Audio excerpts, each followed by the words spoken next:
Jesus died on the cross and was buried, but he didn't stay there. We celebrate Easter to remind ourselves that Jesus has risen, that he is alive, and that we too can live in his resurrection. And we don't have to talk about that just at Easter, right?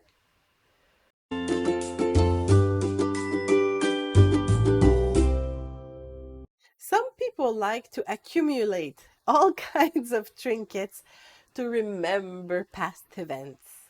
A cup bought in Austria, a little doll bought in Colombia, a Christmas ornament from Ireland. All that is to remember past trips. Of course, there is nothing wrong with that. Remembering our good memories warms our heart. Even God encourages children to make stones altar to remember the miracles he had done for them and to remind them of the commitment they had made to God. And said to them, "Go out into the river where the ark of the Lord your God is. Each of you bring back one rock, one for each tribe of Israel, and carry it on your shoulder. They will be a sign among you. In the future, your children will ask you, 'What do those rocks mean?' Tell them, 'The water stopped flowing in the Jordan when the ark of the agreement with the Lord crossed the river.'" These rocks will always remind the Israelites of this. Joshua 4 5 to 7. But some people are so attached to the past that they forget to enjoy the present moment. By keeping their eyes on what was good in the past, they forget that there are good things happening today. Other people instead keep a fixed gaze on their past because they are still hurt by incidents or remarks. They live in reaction to their past instead of enjoying the new freedom they have in Jesus. Our Savior, our God, is omnipresent. He can therefore move into our past to come and heal something that has hurt us.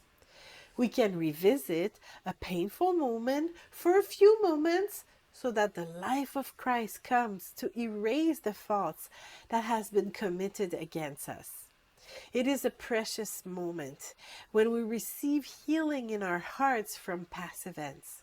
So yes, Christ can visit our past, but he certainly doesn't want us to stay there. When Jesus met the disciple on the road of Emmaus, he asked them why they looked sad. The one named Cleopas answered, "Are you the only visitor in Jerusalem who does not know what just happened here?" Luke 24:18.